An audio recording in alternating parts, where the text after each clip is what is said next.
snollygoster. I love it. Which is, snollygoster. Which, Oh, no, I don't. Yeah, Go that on. is a shrewd but thoroughly unprincipled politician.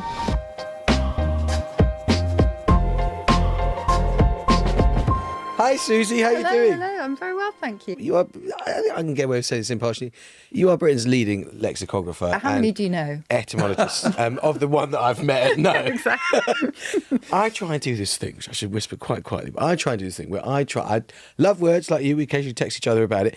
I like to introduce one or two words, just occasionally, that have appealed to me, which Yeah. I think the Today programme listeners and podcast listeners would benefit from. And whenever I do them on air, if I'm sat next to Nick, he does this really annoying thing, which is he looks up the definition, and off the back of my searing interview with the Chancellor or someone, he provides the bloody definition, and it's really annoying. Oh, so the idea is to use words that nobody understands, is it? I'm it's sorry, I didn't understand No, that. it's How quite, it works. no. Let's not bicker about this, Nicholas. It's about celebrating the fullness, and I know I can only do this now because Susie's definitely on my side, celebrating the fullness of the English language. So what you may not realise, Susie, is that whenever one of these word issues comes up, the call goes out from the Today programme desk. Call Susie Dent, the woman on Countdown, get her, Yeah. she will explain it all to us. Now, we spent the whole of this podcast trying to define Starmerism. Is there a word from Dictionary Corner you think that might help us?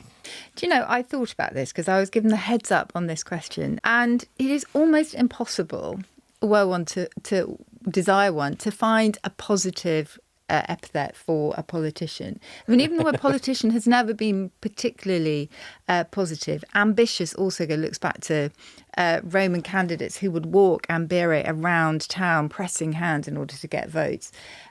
So it's always had this kind of sting to it. There was one that came to mind then in terms of his critics, which was an apostatizer. And that's somebody who abandons once firmly held principles. So you could say that. But then, there are, and I'm writing this down. I'm going to do it. I'll see if I might get that in the 8:10 tomorrow if I can. Apostatizer, not linked to apostle directly. But then there are the really awful ones, which I'm not directing in any particular area at all, but like a snollygoster. I love it. Which is, snollygoster. Which, Oh, no, I don't. Yeah, Go that on. is a shrewd but thoroughly unprincipled politician. You've got empleomania, which is the manic desire to hold public office no matter what the cost. But none of these, from my perspective, fit. And actually was easier, should we say, with some prime ministers to label them more pithily, I felt. Like there's a whiffler, somebody who kind of blows this way and that and can never make their mind up, that kind of thing. There's a throttle bottom, which is gorgeous, and that's an official who is, just bumbles about and basically doesn't achieve anything. I mean, there are lots. I'm and lots loving and lots. these words. So hold on, let's just revise. I need to revise now. And people, Yeah, and when I use them, listening- don't Google them next to me, for goodness sake. I know who you Apostatizer. now know where he gets them from. Yeah, I do. as well. No, I do. No. Complete confession. Yeah. I do get them from Susie. Right. Susie Never is says the that on only air. good thing left about Twitter X.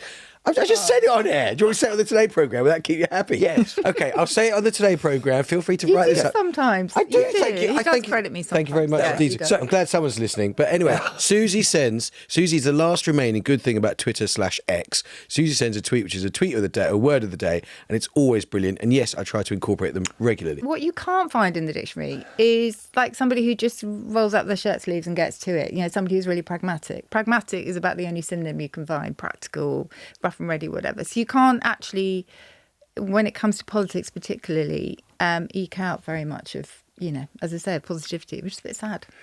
But in a way, that's telling a story, isn't it? Which is It is. language develops because people want to use it, usually, and Exactly. politicians to be abusive of. Yes. You're here, Susie, Yes. in part to help us with your moment of the week. Well, my moment of the week, and I'm sorry, I'm such a nerd that it is linguistic because most of my highlights are, but was walking around a supermarket, and I think that wasn't a highlight in itself. But I was going to say, your life You like must be. shopping. Yeah, I thought you had quite an interesting life until you said that. Anyway, I was walking around Sainsbury's, and there was this tiny, I mean, it was probably about 3 or 4 little boy sitting in the trolley bit, and his father was wheeling him around, and the child just kept saying, "Can we get some eggs? Can we get some eggs?" And the father said, "Yeah, what are we going to do with the eggs?" And she said, "I want some strangled eggs. I want to make strangled eggs." instead of scrambled, because that's how he lovely. had heard Yeah. the thing. And for me, it just reminds me, one of my favourite subjects in English is everything we get wrong, which may or may not eventually replace the correct version. I say correct because lexicographers do not talk about correct and incorrect. But so often, some of them are really endearing. I don't think scrambled eggs is ever going to be replaced by strangled eggs. Or I remember in another supermarket situation hearing some pretty drunk lads come in and get some beer, and one of them talked about drinking to Bolivia. And then when I went out, I realised we were talking about oblivion. It was great. My youngest, years ago, if you remember those campaigns in which you wore those little wristbands, they were relatively 20-odd years ago. And I heard him saying to someone that he was wearing one of those wristbands because he wanted to make pottery history. Oh, that's Yeah, I thought maybe he's in favour of sort of China or only have Wedgwood as a make pottery history. Oh, But that it is was gorgeous. We met Susie because I had the enormous privilege of coming on Countdown and being the dude in Dictionary Corner, which is, you texted me in advance, is a great gig. It's really fun. It's a lovely environment. Nick Hewer, I think, was the presenter back then. Yeah. Could you see Keir Starmer in Dictionary Corner? I mean, that'd be a great gig for him to do. If I work for Keir Starmer, which I very much don't, that'd be quite a nice little slot for him. Maybe you could invite politicians.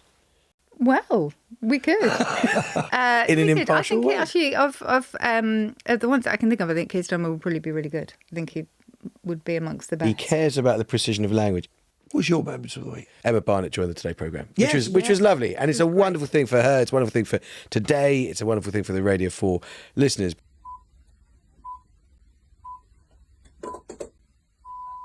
Yes! You done it!